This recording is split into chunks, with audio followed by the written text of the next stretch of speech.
Salut à tous et à toutes et bienvenue pour cette nouvelle vidéo. Et aujourd'hui, je vais vous donner mes premières impressions sur le nouveau OnePlus 3T. Vous avez pu me voir dans la vidéo de présentation de ce OnePlus 3T, j'y reviendrai pas. Tout d'abord, je tiens à préciser que le OnePlus 3T dont je disposais était une version plus ou moins prototype. Donc en fait, c'était une version non définitive, que ce soit d'un point de vue software, mais aussi hardware. Donc j'ai surtout vous faire mes impressions sur les nouveautés apportées par ce OnePlus 3T. Alors tout d'abord, on va commencer par le design. Le design ne change absolument pas.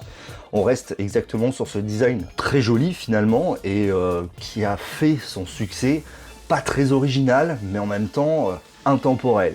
Par contre, la nouvelle couleur Gunmetal est juste superbe. Autant j'adorais le graphite, la couleur graphite, mais là, cette mise à jour en termes de coloris est vraiment superbe pour l'avoir eu en main. Alors le petit détail qui tue, c'est le contour de la caméra qui n'est plus chromé, mais qui est un petit peu teinté noir, qui est vraiment super joli. Et les chanfreins au niveau des trous du speaker et de l'USB Type C, ainsi que des deux vis, ont été agrandis. Ce qui fait un look global vraiment très intéressant. Alors forcément, le deuxième point, c'est les performances et les specs. Et comme vous le savez, je vais parler, quand je parle de performance, je parle bien sûr de spec, mais aussi d'OS. Snapdragon 821, 6 Go de RAM, forcément, c'est le dernier, le must du must. Il n'y a pas beaucoup de téléphones qui aujourd'hui l'ont, hein, le Pixel, le fameux Lieco, le Pro 3, je crois, c'est ça. Donc ça fait peu de téléphones qui l'ont, et forcément, ce OnePlus 3T se place directement dans le très haut de gamme. D'un point de vue OS, on est sous la toute dernière mouture d'OxygenOS. Je vous mettrai le lien en fait des community builds, des vidéos des community builds que je vous avais fait sur cette version 3.5 sur le OnePlus 3. J'ai adoré cette version 3.5 sur OnePlus 3 et je l'ai retrouvée sur OnePlus 3T et je l'ai encore plus adoré. Sincèrement, l'optimisation software et hardware est assez exceptionnelle. C'est donc une vraie surprise, que ça soit d'un point de vue vitesse d'ouverture d'application, que ça soit d'un point de vue temps de rechargement, utilisation du multitâche. En fait, finalement, on a une expérience proche d'un iPhone en termes d'utilisation quotidienne. Voilà, c'est vrai que le 820 était déjà extrêmement performant, mais là, couplé avec le nouvel OS, on obtient un téléphone qui est vraiment super rapide, super fluide, super efficace, on se prend plus la tête. C'est vraiment une très bonne ROM, encore une fois, très clean, très propre, très proche d'AOSP, et vraiment j'adore. Niveau perf, il n'y a juste rien à dire. Alors le point aussi, ça vient du stockage. Alors bien sûr, il y a toujours le 64 Go, mais cette fois-ci, OnePlus propose une version 128 Go, qui est quand même plutôt pas mal, même si 64 est probablement suffisant pour les 3/4 des personnes sur cette planète.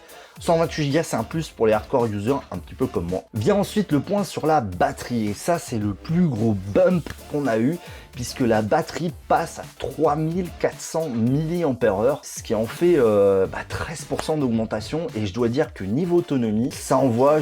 Alors, je l'utilisais pas vraiment en téléphone principal, c'était mon téléphone pro, mais il faut savoir que je m'en servais quand même au quotidien pour utiliser l'internet, etc.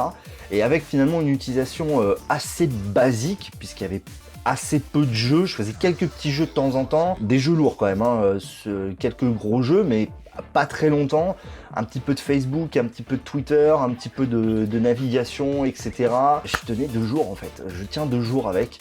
Alors je pense qu'avec mon utilisation classique, je n'atteindrai pas 2 jours d'utilisation, mais quand même, c'est une belle surprise. Et puis toujours le dash charge qui pour moi est une des features vraiment hyper importantes et hyper intéressantes sur ce OnePlus 3T et sur le OnePlus 3, puisqu'il permet de charger son téléphone hyper rapidement sans qu'il ne chauffe et même en s'en servant. Ça c'est vraiment bien, c'est une upgrade vraiment intéressante. L'autre bump vient des caméras. Alors la caméra arrière elle n'a pas évolué, mais par contre la caméra avant, 16 mégapixels, et surtout je suis en train de filmer avec, donc vous allez pouvoir directement constater ce que ça donne. Et surtout, vous ne le saviez pas, mais la vidéo du Xiaomi Mi 5, tous les plans pris de face ont été pris avec cette caméra. Donc comme vous pouvez le voir, la caméra est vraiment de très bonne qualité. Elle dispose vraiment d'un détail de couleur, d'une qualité qui n'a rien à voir avec la précédente. C'est vraiment très agréable à utiliser, j'ai été vraiment surpris. Je suis pas un grand fan des caméras frontales, mais globalement c'est vraiment une très bonne caméra et une belle surprise à ce niveau-là. À l'arrière, rien de nouveau, on retrouve l'excellente caméra, des bonnes couleurs. Voilà, il n'y a pas grand-chose à dire, on filme en 4K. Là, sur cette nouvelle version d'OxygenOS, on a aussi la possibilité de filmer en 1080p, 60 images par seconde, ce qui est vraiment génial. Là, encore une fois, OnePlus touche juste. Mon avis, quand même, sur ce OnePlus 3T, c'est très difficile, en fait, parce que OnePlus a fait un choix particulier. Alors, si on adopte leur mantra qui est Never Settle, donc jamais se contenter de ce qu'on a, bah, ça va directement à l'ennemi. Ils avaient un excellent OnePlus 3 et ils se sont dit pourquoi pas faire mieux, pourquoi pas proposer mieux. Et c'est ce qu'ils viennent de faire. Maintenant, justifier de sortir un nouveau téléphone en supprimant ce qui était jusqu'alors le smartphone de l'année, c'est très compliqué. Et je pense que beaucoup d'entre vous vont avoir du mal à comprendre ce choix. Et je vous avoue que j'ai eu du mal. Maintenant, en se mettant dans la philosophie OnePlus, c'est tout à fait justifié. Proposer toujours mieux. On retrouve tout ce qui a fait le succès du OnePlus 3, pour moi, est aujourd'hui compliqué pour les utilisateurs, c'est de comprendre en fait pourquoi OnePlus a fait ce 3T. J'ai pas été payé pour faire ça, j'ai pas été payé pour vous dire du bien de ce téléphone. C'est vrai que le fait de sortir un nouveau produit 6 mois seulement après la sortie du smartphone de l'année, on va pas se le cacher, c'est compliqué à justifier et je pense que OnePlus l'a pas très bien montré pourquoi ils avaient sorti ce produit, pourquoi le 3T pour moi aujourd'hui est le téléphone de l'année. Il vient en fait améliorer ce qui était, on va dire, moyen sur le OnePlus 3. Et au final, on tombe sur un téléphone qui est presque parfait. Alors, allez, je vais lui trouver des défauts. C'est vrai, il n'est pas certifié IP. La caméra arrière, je pense pas qu'elle soit vraiment au niveau d'un S7, mais elle est quand même exceptionnelle. Franchement, on peut prendre, pour le commun des mortels, on peut prendre d'excellentes photos. Si vous voulez prendre des photos superbes, somptueuses, parfaites, achetez un DSLR. Mais aujourd'hui, mon avis sur ce OnePlus 3T, alors c'est vrai que 439 €, ça fait un bump en tarif. Est-ce que c'est justifié? En fait, j'ai envie de dire, le bump de 40 € pour le 64 Go est pas si justifié que ça, comparé au bump de 80 € pour le 128 Go.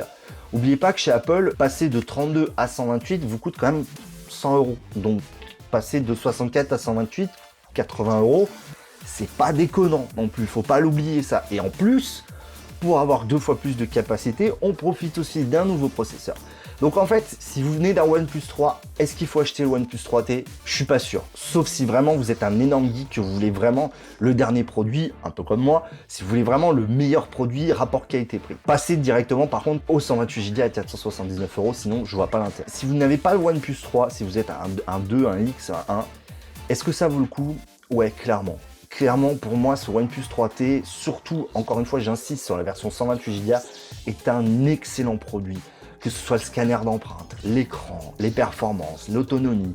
On a finalement tous les critères que l'on attend, c'est-à-dire les 5 piliers d'un smartphone. Je reviendrai vers vous relativement rapidement pour vous proposer un test vraiment de la version définitive du OnePlus 3T. Là, c'était vraiment mes premières impressions sur le modèle que j'ai eu, qui a encore une fois été un modèle de pré-série. Mon impression est très positive. C'est tout pour cette vidéo. C'était Vito. Tech Check, les amis.